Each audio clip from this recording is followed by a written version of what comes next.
Et, et, et ce roi est considéré comme le premier roi du Dahomey à s'être opposé à la traite. Donc, je parlais de la question de la responsabilité des élites. Mais en même temps, on reconnaît que certaines élites s'y sont opposées.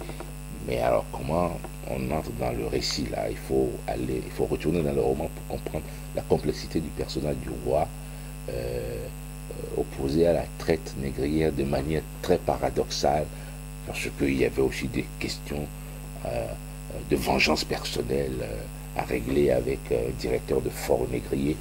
Donc parfois on ne sait pas trop sur quel pied il danse.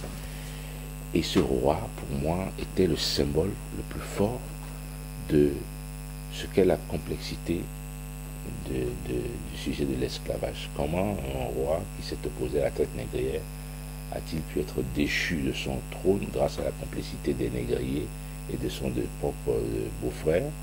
Comment il a pu être déchu de façon à ce que son nom disparaisse totalement de l'histoire d'un des plus grands royaumes de la côte ouest africaine?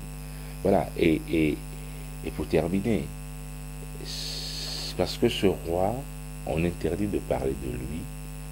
Quand j'ai commencé à faire ma documentation au Bénin, dans l'ancien royaume du Dahomey, précisément à Bomé, qui était l'ancienne capitale du royaume, mais j'étais prévenu parce que des amis comme l'écrivain béninois Flora Kourouzoti m'avaient prévenu en disant, écoute, si tu peux te contenter des travaux d'historien, contente-toi de ça. Ne t'approche pas trop de la royauté d'Abomey parce que ils sont très chatouilleux sur le sujet. Mais j'ai osé. Je suis allé à Abomey, au palais.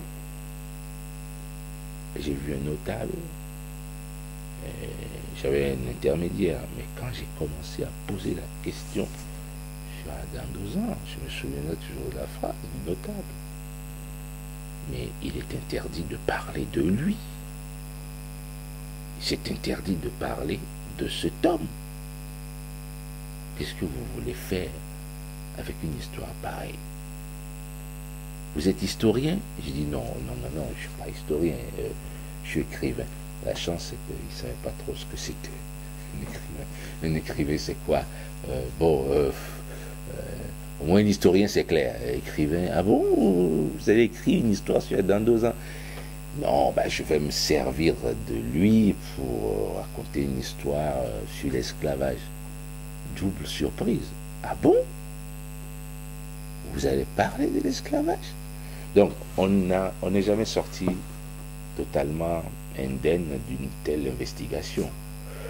Mais quand je suis sorti de là, j'avais compris. J'avais compris que j'étais dans la bonne direction, mais il me fallait à moi-même faire attention pour ne pas banaliser le sujet et arriver quand même à lui garder son mystère et sa complexité à la fin du roman, ce que j'espère avoir réussi. Pourquoi c'est important justement de prononcer ce nom d'Adanouzan et puis d'aborder ce sujet? Parce que j'imagine que pour vous, il y a aussi une réflexion sur la société actuelle. C'était important de parler du roi Adandozan, de prononcer son nom à la fin du roman, parce que son nom n'est cité qu'une seule fois dans le roman. C'était très important de faire cela, parce que Adandozan a été récupéré à un moment donné par une certaine élite intellectuelle africaine, très panafricaniste, très branchée sur les questions de la fierté noire et autres, en disant si l'Europe accuse l'Afrique d'avoir été complice de l'esclavage, l'Europe oublie que nous avons eu avant l'heure des rois abolitionnistes, que l'abolition n'a pas été simplement le fait de quelques évangélistes noirs américains, de quelques baptistes, mais qu'à l'intérieur du continent, il y a eu des gens qui ont eu à se lever contre l'esclavage, ce qui est vrai, mais qui n'est pas souvent démontré. Et la figure d'Adam Dozan a été une figure importante pour illustrer de tels propos. Mais en disant cela, moi j'étais assez circonspect parce que, comme je le décris dans le roman, la fameuse opposition du roi Adam Dozan à la traite négrière est un paradoxe terrible. Un paradoxe terrible. Sans dévoiler le roman, parce que j'aimerais quand même que les gens lisent, sans dévoiler le roman, je dirais que... Alors, j'utilise souvent une formule compliquée pour expliquer la situation. Je dis souvent que Adam Dozan était opposé à la traite négrière, mais pas à l'esclavage. Comprenne qui pourra. Il ne s'est jamais élevé contre l'esclavage, qui a toujours existé dans le royaume du Dahomey, qui était un fait socialement reconnu. Lui-même, en tant que roi, avait des esclaves. C'est de père en fils dans le royaume du Dahomey, dans tous les grands royaumes africains. Dans les grandes familles de notables du royaume du Dahomey, il y avait des esclaves partout. C'était très hiérarchisé. Même le roi avait des épouses qui étaient des épouses esclaves, dont les fils n'accédaient pas au trône, jamais. Donc le système esclavagiste existait. Mais ce qui l'insupportait, c'était le départ vers les Amériques, le départ vers d'autres terres. Et il avait cette vue que ceux qui le défendent, ceux qui se servent de lui, trouvaient révolutionnaire pour l'époque, c'était de dire quelque chose que plus tard, les abolitionnistes aussi vont dire.